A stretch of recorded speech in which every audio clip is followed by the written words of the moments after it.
কোন মুভিটা দেখতে আসলেন? তাণ্ডব দেখতে এসেছি। দেখা হয়েছে? না, এখন হচ্ছে হলে ঢোকা হয়নি, হলে যাব। তো এই যে তাণ্ডব মুভিটি মানে ইন্টারনেটে ঘুরতেছে, অনেকে বলতেছে, তো তারপর আপনি যে সিনেপ্লেক্সে দেখতে আসলেন টাকা নষ্ট করে, এর কারণটা কি? সমস্যা হচ্ছে যে একটা মুভি যখন ক্রিয়েট হয় তখন আলটিমেটলি এটার পেছনে একটা বড় রকম একটা কালেকটিভ এফোর্ট যায়। সবার হচ্ছে আপনার হচ্ছে ফাইন্যান্সিয়াল এফোর্ট থাকে, আপনার হচ্ছে ফিজিক্যাল এফোর্ট থাকে। একটা আর্টিস্ট যখন তার আর্টের পেছনে টাইম দেয় তখন সব কিছুরই সে একটা আউটপুট সে এক্সপেক্ট করে। তো অ্যাজ এ জেনারেল ফ্যান কিংবা অ্যাজ এ ভিউয়ার যদি আমি মনে করি যে না একটা পাইরেটেড, যেটা কিনা ইললিগাল, আমি একটা ইললিগাল ওয়ে করবো, তাহলে আলটিমেটলি ওই আর্টটাকে ডিসরেসপেক্ট করা হয়। Just to respect that art, to feel the actual feeling. এই জন্য আমি মনে করি যে আপনার টাকা দিয়ে আপনার হচ্ছে হলে এসে মুভিটা দেখাই আমার কাছে অর্থী। তো শাকিব খানের মুভি ছাড়া কি অন্য কোনো মুভি দেখার ইচ্ছা আছে?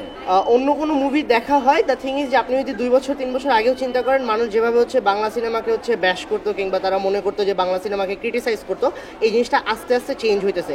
আমি জানি যে আপনার একদিনে আপনি কখনো বলিউড কিংবা হচ্ছে হলিউড কোয়ালিটি মুভি হচ্ছে আপনার ফ্যান কিংবা ভিউয়ারদেরকে আপনি অফার করতে পারবেন না, কিন্তু একটা লং টার্ম প্রসেসে আপনি আস্তে আস্তে যে প্রোগ্রেসিভ ডেভেলপমেন্টকে আপনি সাবস্ক্রাইব করেন, তাহলে হচ্ছে আলটিমেটলি আপনার মুভি কিংবা সিনেমা ওয়ার্ল্ড, যেটা কিনা মানুষ আগে হয়তো বা সিনেপ্লেক্সে আসতোই না, কিংবা অনেক মুভি আছে আমি নাম বলবো না যেগুলোতে হচ্ছে আপনার নিজের পরিচিত মানুষদেরকে হচ্ছে আপনার ডেকে আনা লাগছে, এরকম এখন আপনি দেখতে পারেন না। সো এটা প্রোগ্রেসিভ, এটা একটা ভালো দিক।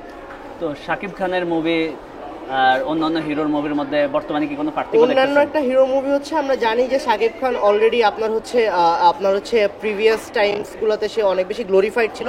সো মানুষ এক্সপেক্ট করতো যে এই মানুষটাকে যেহেতু এত বেশি চর্চায় থাকে, আপনি যখন মিডিয়া হাইপ বলেন বা যে কোনো কিছুতে এই মানুষটা সবার আগে থাকে, তাহলে কেন সে ভালো কিছু অফার করতে পারতেছে না? তো মানুষ যখন এখন দেখতেছে যে না, আলটিমেটলি আমরা তার যে কাজগুলো আমরা মানে ওভার অ্যাক্টিং বলতাম কিংবা হচ্ছে যেগুলো আমরা পছন্দ করতাম না, এখানে আলটিমেটলি তার কোনো দোষ ছিল না। আলটিমেটলি এটা ডিরেকশন কিংবা হচ্ছে আপনার প্রডিউসারের আলটিমেট ফল্টটা ছিল।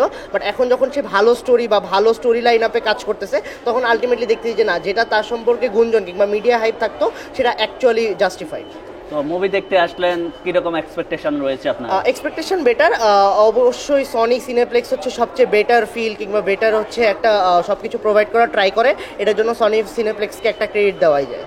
তো সিনেমা হলে যে আনন্দটা আর হচ্ছে আমরা মোবাইল স্ক্রিনে যে মুভি দেখে যে আনন্দ পাই, এর মধ্যে সিনেমা হলে হচ্ছে আপনার তাণ্ডব ধরেন যে কোনো একটা এক্সওয়াইজেড সিনেমা, আপনার একটা বেটার একটা সিন আপনি দেখতে পারতেছেন, তখন ওই যে আপনার কালেকটিভলি অনেকগুলো মানুষের যে একটা হাইপটা, এটা আপনি কখনো চাইলেও আপনার বেডরুমে বসে একটা ওটিটি প্ল্যাটফর্মে আপনি কখনো ফিল করতে পারবেন না। প্রত্যেকটা মানুষের যার যার ডিফারেন্ট আইডিওলজি থাকে, বিশ্বাস করি, কিন্তু আপনার এই যে কালেকটিভলি একটা মানুষের সাথে কিংবা একটা গ্রুপ অফ পিপলের সাথে একসাথে একটা জিনিস এনজয় করা, এটা আলটিমেটলি অনেক বেশি আপনার হচ্ছে এনজয়েবল। এই জন্যই আলটিমেটলি আপনার সিনেমা হল পর্যন্ত আসা বেসিক্যালি। আচ্ছা ভাই, অসংখ্য ধন্যবাদ। থ্যাংক ইউ ভাই।